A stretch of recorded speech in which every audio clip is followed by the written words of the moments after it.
So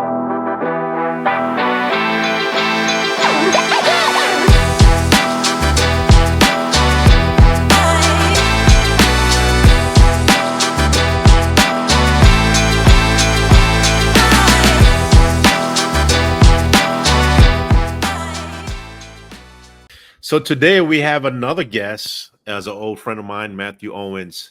So Matthew and I connected through, I want to say White Feather. Is that correct?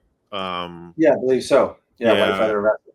yeah. And I went to one of their events up in San Diego. So we got connected, and actually, Matthew provided me some guidance when it came to affordable housing for veterans. It was something when I was running a 10 hut.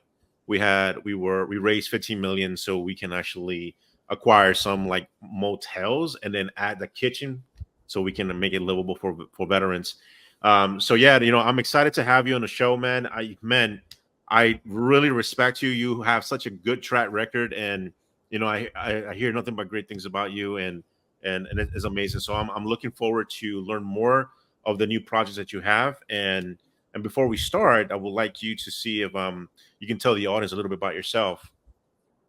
Yeah, no problem at all, man. Appreciate it. And yeah, I Yeah, have a good track record, but there's been, a lot of trials and tribulations in real estate along the way, and you I learn bet. lessons, and Yeah, you have fun along the way too, of course. And yeah. so I was bored out of my mind working at a CPA firm job, doing tax and audit, doing basically just monotonous stuff, and just going, how do I make money in a different way? And I ended up reading Rich Dad Poor Dad, like every real estate investor I feel like on the planet, and realizing, wow, I need to create some passive cash flow streams and, start focusing in this way. And I ended up taking some real estate classes, and I just quit my CPA firm job after taking these classes in 2006. I got my first deal under contract. I was buying a duplex and renovating it and reselling it. And I thought I was going to make 30 grand. I think we ended up making 20 on that deal, of course, because I was wrong on the math as usual.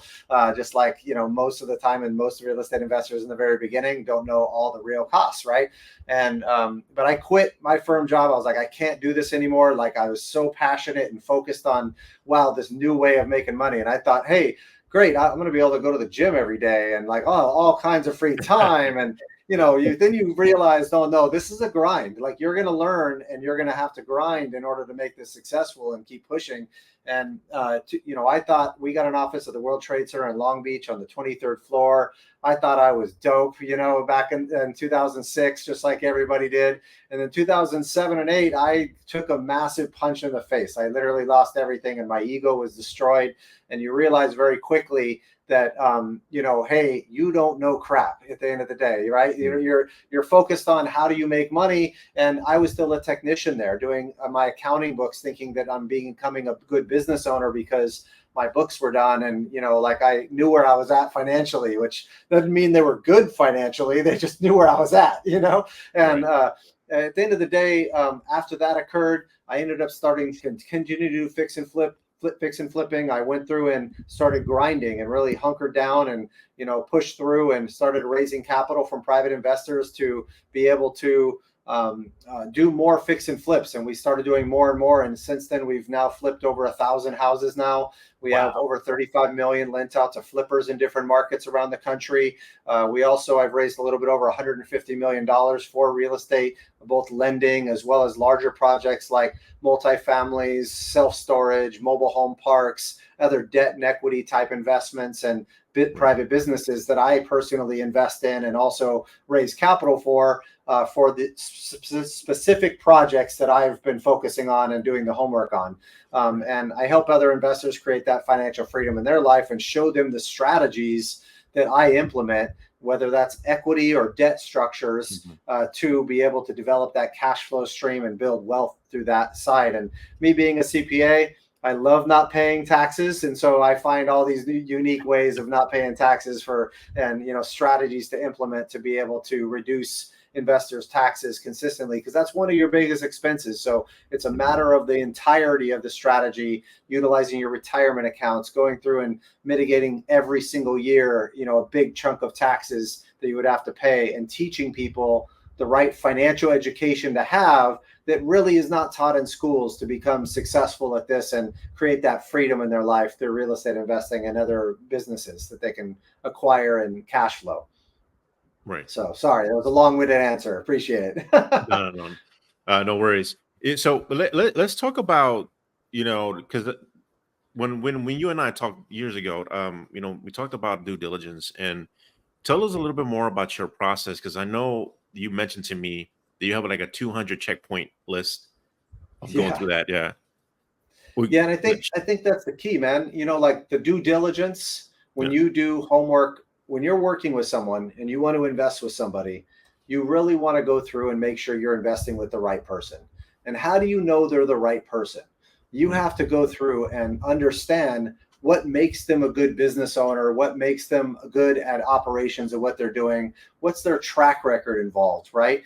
What are their systems and operational functions on the back end that enable them to be successful? Just because they can go buy properties or raise money doesn't mean necessarily they're really good at the operational side on the back end. What are the details of their property management functionality on leasing, on tenant retention, on repairs and service calls, communications, accounting, right?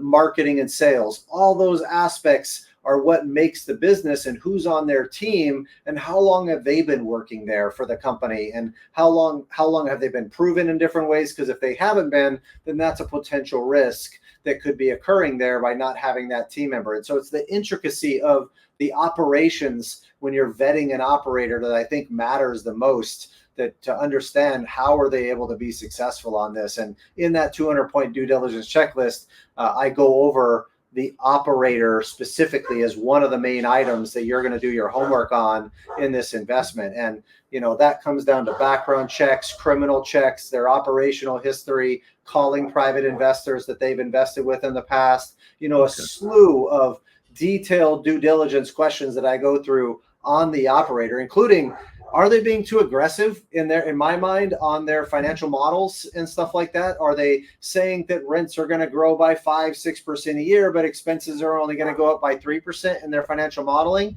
That shows me that they're not being necessarily that conservative, or they're trying to make the numbers work or something like that. And it may be my own, I'll say comfort level with aggressiveness or lack of aggressiveness on your financial modeling and where your numbers are coming from, right? So all those things tell you a story about the operator that you really need to know, because you're investing with them when you're doing that operational side. So Go ahead, Chihiro. Yeah, when you are running that due diligence process on an operator, do you ever get pushback like, "Oh gosh, Matthew, you're really digging in deep here. Like, this is wasting my time," or "I don't want to reveal that to you," or anything like that? So it depends. If I get that kind of pushback, then I typically won't do business with them, because I'm looking for people that will be an open book with me. And when I go tell them my experience and my history, I usually don't get that pushback. You might get it if you're a private investor that's going to come to the table with, $25,000-$50,000 or something. It's just less weight in that situation because of the capital that I've been able to raise in the past. A lot of people will be willing to share, and even go above and beyond on that, in that space. And when you're asking these questions, a lot of times I'm doing my homework up front first without asking them. I'm not wasting their time on something that I could have read in their investment deck, in their private placement memorandum, or inside their video recording or something like that I could watch beforehand. And I'm trying to fill out that questionnaire as best I can up front before scheduling a meeting with them, a 30-minute meeting or a 1-hour meeting, to deep dive on some of the detailed questions that I wasn't able to kind of deep dive into on the other aspects. And I usually do a sniff test first, right? I'm like, am I hitting the right returns that I want to be hitting to make it make sense for me?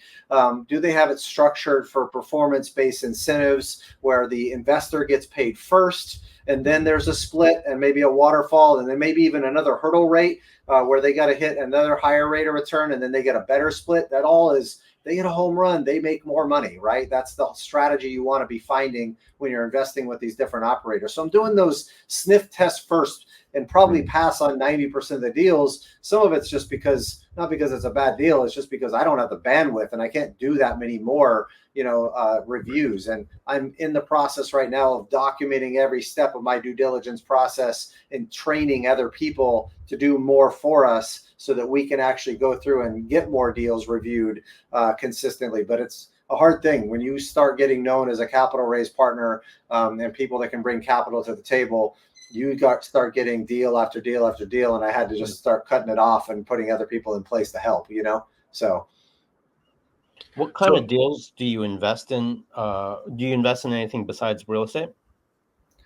Yes, absolutely. So I like to diversify, and I recommend that to everybody is, hey, if you're going out there, that's what's great about being a limited partner in other deals, right? I'm an operator and have operational capacity, and we do that, but I also invest passively in other people's deals. And if I'm investing passively, I like to put smaller chunks of money with multiple operators, multiple markets, and multiple asset classes. So mobile homes, self-storage, multifamily, debt, all different types of things like that. And a lot of that is related to real estate in general, but I'm also doing things like accounts receivable financing, for example, and looking at the same way you would look at a loan on real estate, where you'd say, okay, well, what's my loan to value? What's the value of the property versus what my loan is? So I know what my equity protection is on that deal. That might be 65 or 75% or something like that on a real estate deal. But in the accounts receivable financing, I want that to be in like the 25% range, where I'm at 25% of the receivable balance, and understand the historic collection ratio on pools of these receivables. So it's different risk mitigation techniques and strategies dependent on the asset class that it invests in. I've invested in marijuana farms in the past. I've invested in other, technology companies. I've invested in all different types of asset classes that I put a small allocation to. And I also hold gold and silver and things like that as an insurance policy across the board. I'm very much, I'll say, anti-government and have no confidence in their ability to not control inflation, or to control inflation. So in my eyes, there's no way there's not going to be inflation in the future. And I think it's important to have inflation hedges. I do this strategically, where I invest in some equity investments where I get wealth building, like a mobile home park that we're going to add value to and increase the rents and increase the amount of revenue it creates. And then on the other side, debt investments that creates consistent cash flow streams over here, where the value add might not have a good cash flow stream in year 1 or 2 as you do the value add, but you're going to get way more bang for your buck. You're going to get an inflation hedge associated with that debt doesn't have, right? That inflation hedge. And so these are the strategies that I typically implement by trying to diversify and focus on. And then I do a lot more volume on the lending side and in mobile home parks and those types of strategies, because that's how I create the cash flow for myself on top of these smaller chunks of money in these different asset classes. Yeah. But I have a question to that, because, I notice a lot of people who tend to invest in one certain asset class that stick to that. And I really like what you mentioned about diversifying. So what is your strategy to actually go about and, diversifying in different asset classes? Like, let's say last Friday, I went to a tequila masterclass, and they're actually raising money to develop this fund so they can continue growing, making more tequila. So like, how do you go about, doing your due diligence on that? Because it's totally different from real estate, right? So right. And so the first thing to understand is really to be able to go through and how do you assess the risk of the deal? How do you assess the operators that are doing the work involved? And then how do you assess what the upside potential could be on that deal, right? So I've invested in, other businesses where they're dealing with machines to help people rehabilitate their knees faster, right? And so how do you assess that deal, right? It's okay, well, how much revenue are they producing now? What's their net income right now, assuming they didn't reinvest a bunch of the money into new projects and expansion and growth, right? If they were just to stay at their current location, because that's a hard thing to know. A lot of times they don't look good financially because they've just taken a big chunk of money and put it back into R&D or put it back into expansion efforts and marketing efforts to expand even further. And so you want to understand what's a true operational expense and what is a true, I'll say, CapEx from a real estate perspective, right? And you want to do that from the business side too, and understand what's the value play and why do they think the value is going to be up here when right now it's right here, because most of the time you're going for that value play. And then also, what is your collateral? What's your backup if something was to happen, right? I had invested in an ATM deal recently that was not necessarily, it was going well for years and then started to fall apart. And we're cross collateralized by contracts as well as by the actual units in themselves. So there's two, it's basically double collateralized. And so that made me feel comfortable, along with working with a previous operator that I thought was great. They turned out to not be so great at the end of the day, or just have financial challenges, I'll say, at the end of the day. But, you always are going to have some losers. And that's why I try to diversify into different asset classes, even though I think this one will eventually be a win at the end of the day. It just had a hiccup. But, these are some of the things that you're looking at. Is the viability of the operator is kind of the same across the board, whether it's a small business or a real estate deal or something like that. You're going over the same general checklist of how much experience do they have, what's their operational ability, and what have they done in the past here. Do they have performance that they can show you on this, to show you that this is what they've done in the past, and to show you that you can trust what they're doing? Do they have financials to back that up? Who's their team? Do they have CFOs and COOs and those types of people in place? Or are they a one-man shop where if something happens to them and they get sick, then the deal blows up, right? So you want to understand those different aspects. So the operator, and then how do you mitigate the risk of the deal by collateral involved or that type of thing? And what happens if it goes bad? How do I take over that collateral if something bad happens, right? So that piece of it. And then what makes the value, right? What does that value play? Are their margins too thin, or are their margins huge to make it so that mitigates the risk of them being wrong on their margins? And then what goes into those margins? What's the deep dive of every expense category they're saying they're going to have, as well as every revenue category, to know what their logic and thinking was there, and can they back that up, or can you back that up as an investor to understand those assumptions that they've made in the financials, right? So, sorry, another long-winded answer. No, I was just gonna say, man, this is really important for people to know. So if you're watching this, there's a lot of programs out there, but I don't think you need to. It's not rocket science, but at the same time, there's a template, there's a foundation you need to learn in order to make that decision and say, all the operators are good, or is the business streamlined? What is the net profit? Or if you're looking for EBITDA, right? Like, what is the EBITDA? Is it adjusted EBITDA to it, right? So that's a whole different conversation. But I think that providing, in like yourself, you're providing that guidance to help people now understand, like, look, this is what you need to look into to make an educated wish. I got that from Wolverine and Deadpool. I don't know if you guys watched that movie. Yeah, but I haven't seen it yet. But anyways, so let's kind of shift the conversation. So tell us, with the capital raising, because I'm really interested to know, because I don't think I ever asked you this question. You took a plummet in 2008, 2009, and then you started raising capital. Like, what got you to people to believe and say, you know what, I understand what went through. Let's continue investing with Mathew. So in 2007 and 8, when I lost everything at that time, I had about 290 grand worth of empty credit card lines available to me. And I went through and had a 790 credit score and all that. I never missed a payment in my life, right? I ended up having to take out 200 grand of my credit cards to pay my investors back, try to keep afloat, and ended up going down with the ship, right? And at the end of the day, after the 2008, 2007-8 crash occurred, all those investors saw what I did, and they realized after the fact that occurred. And so they started telling their friends, and they started reinvesting with me in new flips, because I basically took the hit for them. We were going to sell a bunch of properties and lose money. And so I took out 200 grand to go make sure that was handled, right? And that was a huge amount for me at the time, where it was like unsurmountable, where I was, making 100 grand a year as a CPA, going, oh my God, I just lost 2 years of salary, and after quitting 2 years ago, and it scared the heck out of me, and I just was like, no, I cannot let my investors take that hit. And it's because I had respect for their money. What is it? What is it really? What's money? It's hours of their life is what it is. So if you lose their money, you're taking away hours of their life. So no matter what, you want to try to find every way to pay them back if there's ever an issue, right?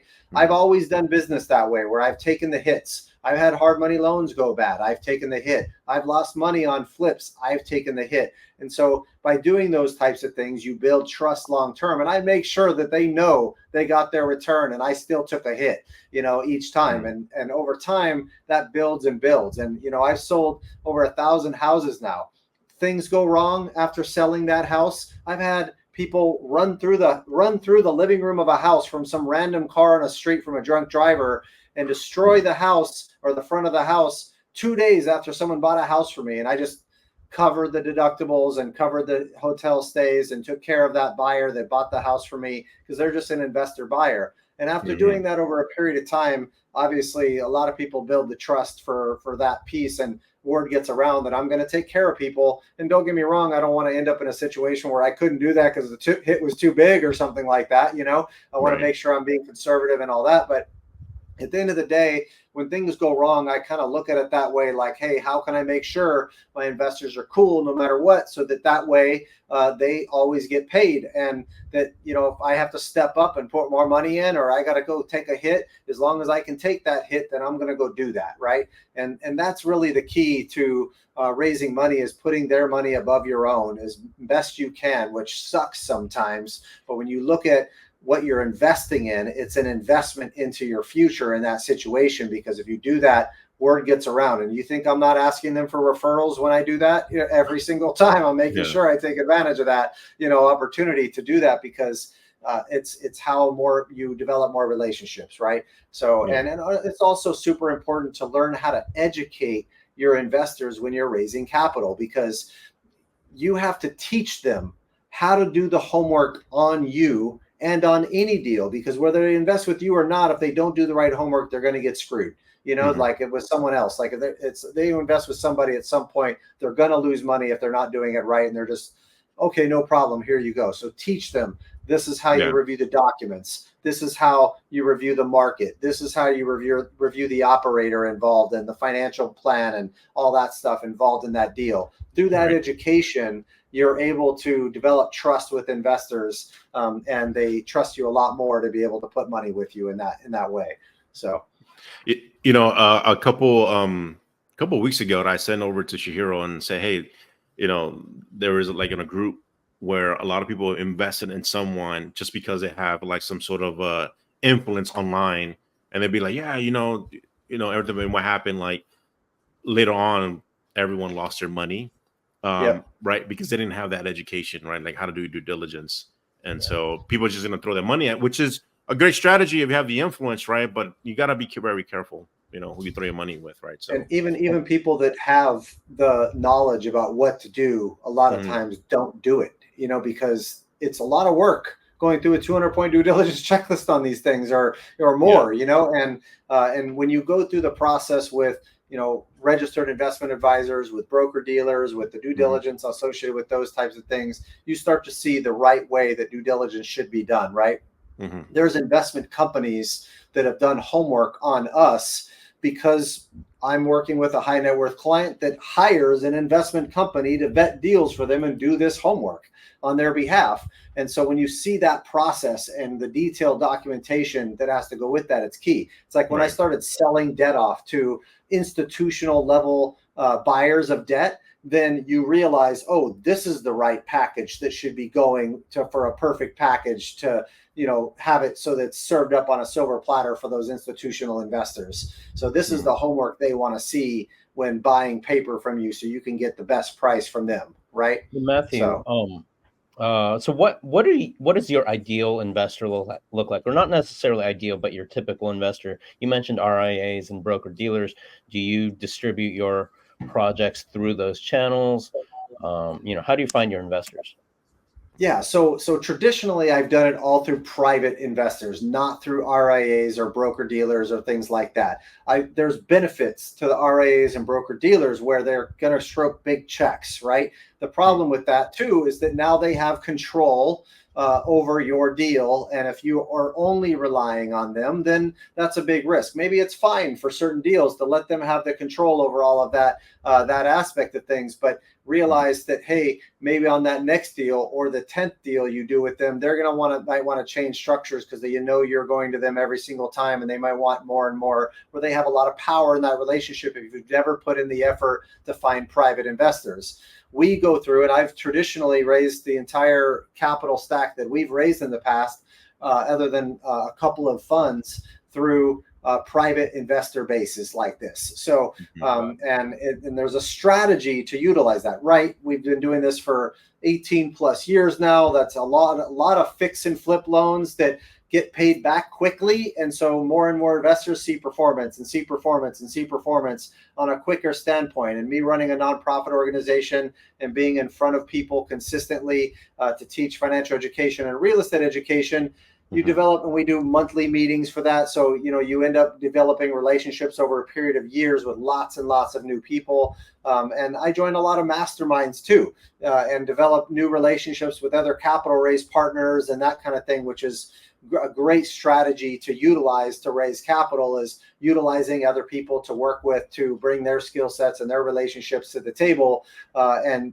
focusing on teaching and helping capital raise partners work with you in different ways, just like you would an investor. So just like you would have a marketing strategy for an investor, you would have a marketing strategy for a capital raise partner as well, which is just education, consistency, consistent output of content and education for them, so that they can become familiar who the heck you are, right? If they understand that, hey, I'm a father and I'm trying to actually teach people financial education, and yeah, I have investments, they're going to get to know all of these different attributes about me over a long period of time. And people invest with you as a person because they trust you. And so the more you can show who you really are over a period of time, they start to invest with you at their own comfort level. And, after they're able to do homework on you and things like that, which takes time, right? So, so that's how you do it. And I have tons of strategies I can tell you on the capital raise piece, of course. So, I could learn from you. I might want to hit you up, actually. It's a lot of fun, honestly. And I started a lot more focused on the capital raise side when I was transitioning my life away from single family home fixing and flipping, which is a grind, a lot of work and things like that, and direct lending, which is a lot of work on funding deals, managing construction and things like that, dealing with, payments and all that, and being really a property manager and construction manager in those businesses, to more on how can I add value through raising capital? How can I add value through my expertise on operational efficiencies and managing larger projects myself, whether that's in the mobile home park space or the debt space or, other aspects, to where I'm able to add value in that way and structure my life to where I don't have this massive grind, and I'm able to go through and spend more time with my kids. I got a 6-year-old and a 9-year-old. So, and they don't care if I'm tired at the end of the day. It's beat up daddy time as soon as I walk through that door, Right. So, but no, definitely. So now, raising capital, I know you're actually going through it right now. You have some projects going on. Can you tell us a little bit about that? Yeah. So again, we're focusing on accounts receivable financing that we're working on right now, different funds associated with that. We are focusing on, we have a mobile home debt fund that we just came out with as well. That's a pretty awesome return for investors. That we're about to launch a short-term rental fund coming up shortly here.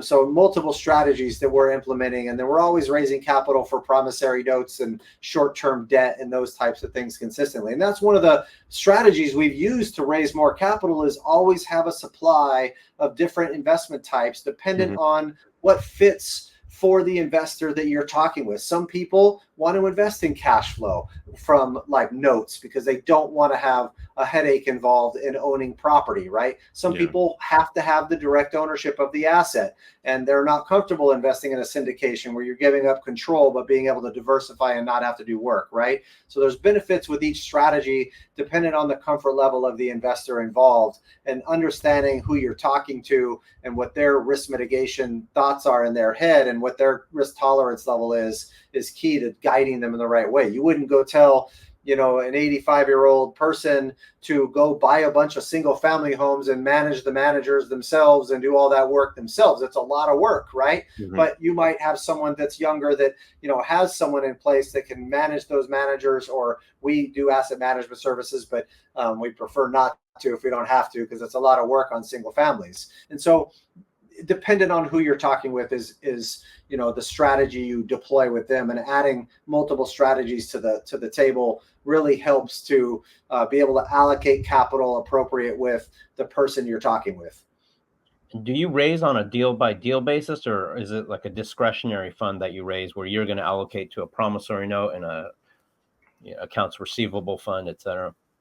Both. So the accounts receivable fund is basically a direct. It's where we're allocating on those projects. I have a debt fund that we allocate to the projects ourselves as well, and it's a giant pool of this debt. But we also have the individual promissory note type structures or pools of promissory notes that we can put together for investors on that side and structure those types of investments for individuals. We help manage basically multiple high net worth investors that just live off of the cash flow that we provide them on the note side. We have about $45 million of private investor capital that we're utilizing at any one time, you know, so.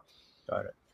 With that, tell us a little bit more about the nonprofit, because I know you mentioned it, a lot of people may not know. So yeah, for sure. So we've been running since 2008. We've been running what's called For Investors by Investors, that teaches financial education and real estate education without a sales pitch, no boot camps, book and tape sets or upsells or anything like that. And we have multiple chapters throughout Southern California that basically have about 25,000 members combined. And we all have individual reoccurring monthly events that occur in Southern California. Like I was running the Long Beach one and handed that off. I run the Manhattan Beach and El Segundo one now. And then there's one in Pasadena. There's one in Orange County. There's like about 10 different groups out there that are doing this with us. And it's all a no sales pitch environment type situation. And what's funny about this is that California gave us the nonprofit status, but the federal said you're not providing any social benefit teaching financial education, and would not give us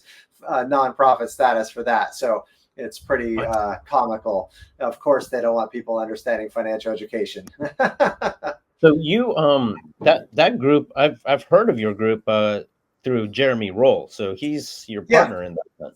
Yeah, Jeremy and Dave and Ellis and Jose and Dave were the ones that started that group, and I came on afterwards and helped expand it into Long Beach, and we started getting a good following, and then I helped expand it into Pasadena, and we have a lady named Christina Suter that's running that one as well, that does an awesome job at that event too. And all of us have the same mindset. It's run by professional real estate investors that have that mindset of no sales pitch allowed. And we do holiday parties and summer networking events and things like that, just all to help people get together and network and bring resources to each other and help each other. So that's the whole idea behind it.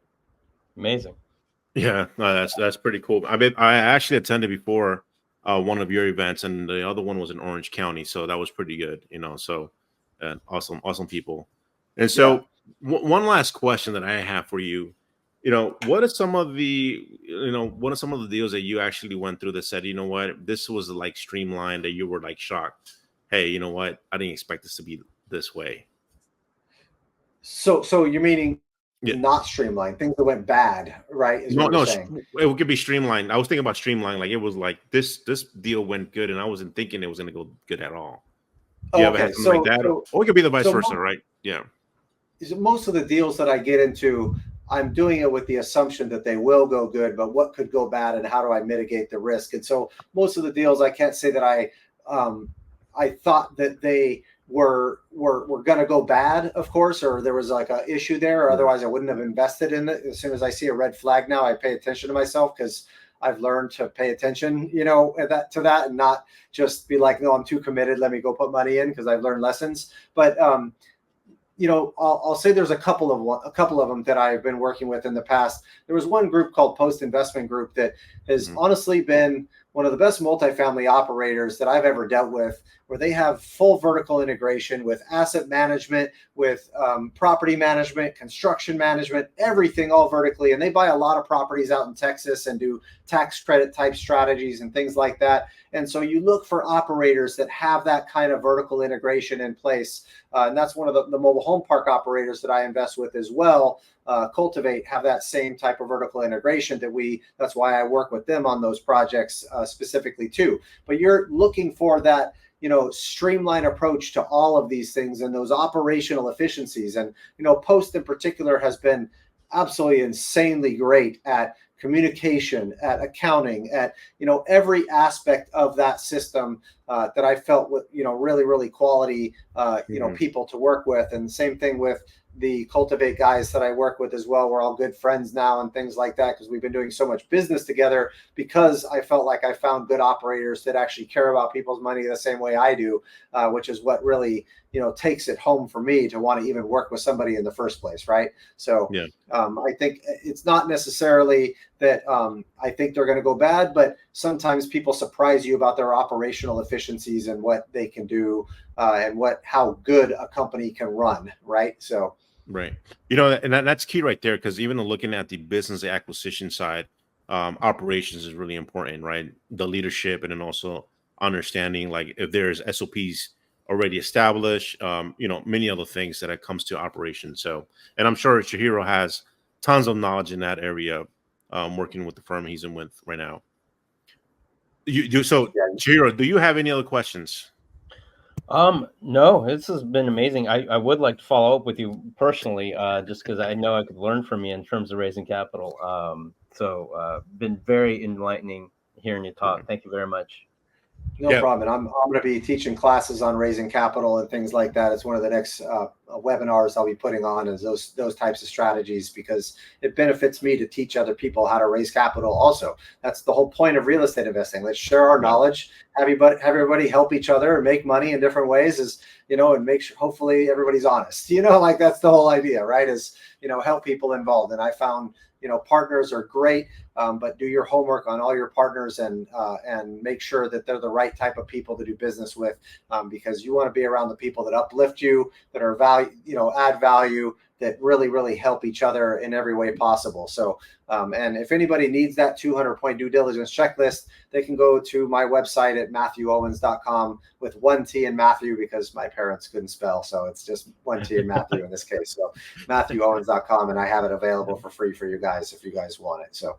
Man, awesome. Matthew, thank you so much for sharing this. I'm excited about your new projects. And man, you always dropping some gems, man. I really appreciate that. So for those that are actually watching, if we'll actually put the website so you can get your due diligence checklist. And again, stay tuned for the next show. Thank you so much, Matthew. Appreciate it. Thank you. Until next time.